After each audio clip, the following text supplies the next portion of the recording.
ces deux dispositifs. Est-ce que dañ koy wutal une taxe parafiscale qui lui permet d'avoir des ressources nga xam ne même bu état bi bu ko joxul xaalis moom dina mën a am xaalis parce que du organiser ay élections rek mais également day réfléchir di proposer ay réformes à l'exécutif. Très bien. loo ci bëgg a yokk waaw balaa ñuy jàll li ma ci tontu moom mooy lu ci njëkk moom mooy déjà par rapport ak voie bi nga xam ne moom la ñu jël effectivement nu mu ko waxee tey ngir indi coppite yi nga xam ne namm nañ ko ci ñaari possibilité la ñu droit sénégalais may maanaam président mu jël projet yi yóbbu ko assemblée. wala ñu convoqué woon benn référendum populaire. c'est ça. émission bu ma mujjee def ak yow. waaw yaa ngi ma doon laaj naan ma mettre mais mbir yi yéex na. donc bu ñu naroon dem ci option. ci li ma jàpp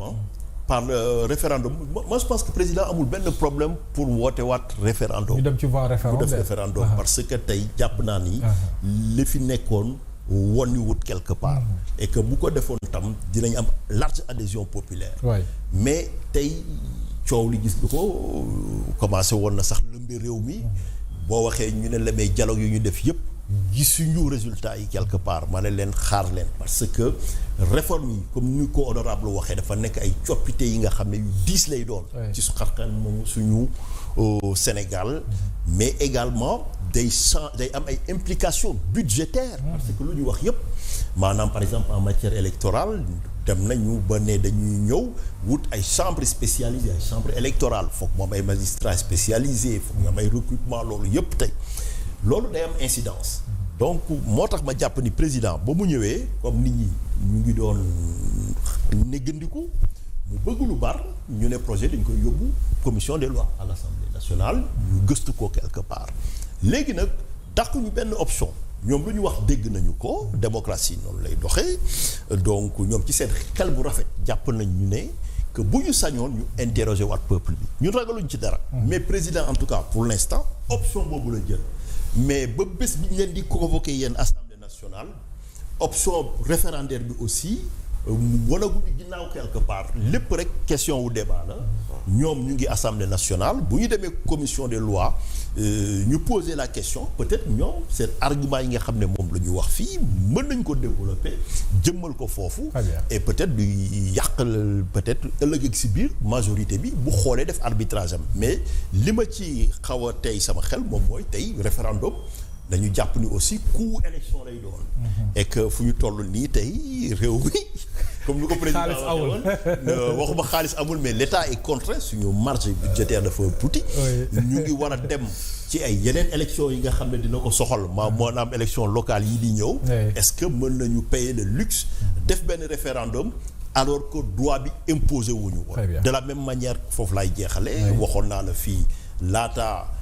ñoo def référendum bu 2016 bi ma ne Macky Sall il est obligé de convoquer un référendum quelque part parce que dañu waroon a laal mandat bi et que disposition boobu suñu constitution moo waxoon pour ñu soppi ko foog référendum mais fii disposition yi am na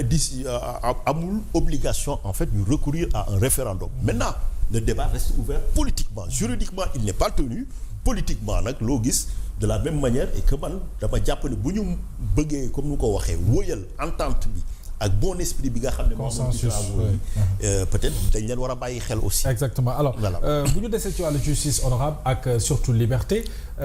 boo ma doon defal une analyse sur ce qu'on appelle la reddition des comptes ñoom ba nu ko tàmbalee ba léegi ak bi ci mujj te doon gën a doon actualité muy l'histoire de Farba Ngom et Tahirou ñu gis ne dañoo bokk dossier tey ñëpp mu leer ci bopp ñëpp Tahirou xëy génn ñu maintenir Farba en prison est-ce que quelque part nuruwul une volonté manifeste de le maintenir en prison et est-ce que mbiru xawuta nuru politique saf politique tuuti. Mohamed gis nga la justice est rendue au nom du peuple et ce qui se passe aujourd'hui au Sénégal c'est que ce peuple-là se pose beaucoup de questions ceux qui sont au niveau des prétoires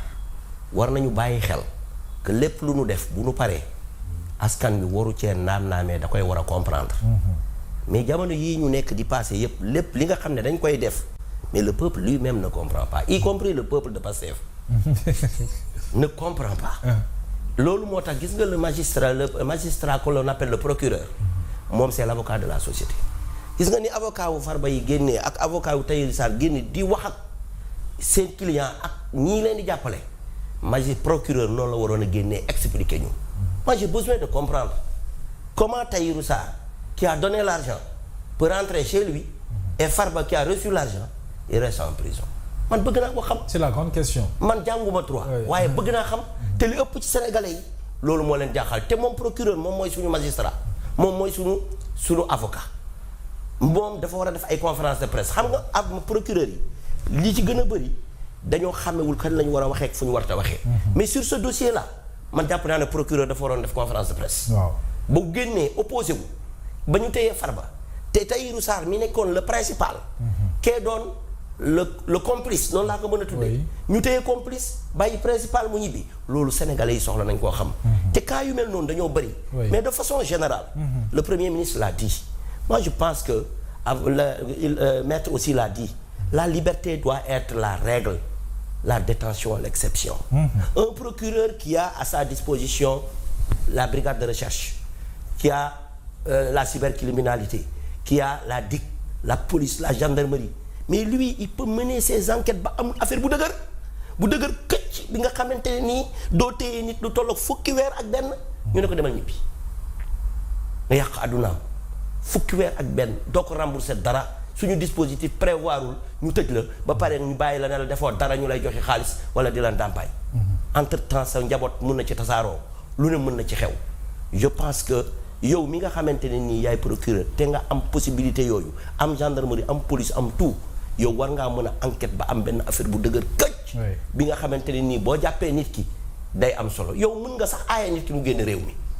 mën nga ko sax contrôle judiciaire mën nga ko defal bracelet électronique maanaam li procureur yor. daa bari waaye ba nga xamante ne nii buy dem bay arrêté nit mais bu demee ba fragiliser justice bokk na ci man bu ma demee bay ñàkk am confiance mooy ñuy arrêté nit ñëpp wëlbatiku di leen libéré. di leen libéré mais le peuple sénégalais ñi nga xam ne ñi ci gën a bëri mais lu ñu mettre tin jànguñu droit mais duñu comprendre alors que noonu na demee ni nga xamante ne nii bu ñu demee ba jàpp nit day leer nañ te day nit ñi dañuy mën a comprendre waaye ñaari nit bu ñu bokkee mbir su fekkee Farba dafa am leneen lu mu laale lu wuuteeg lu Tahirou Sarr yi mais procureur waroon na ma ko wax man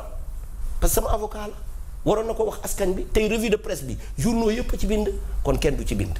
loolu moom mooy jafe-jafe fonctionnement wu justice au Sénégal mu looloo tax ñu gën a bëri ci Sénégal te mel nu man danoo jàpp ne Farba mii mbiram mi politique dong moo ci lalu ndax jàpp tey bàyyi Tahirou Sarr bu dem ñibbi téye Farba te ñoom ñaar ñu bokkoon benn dossier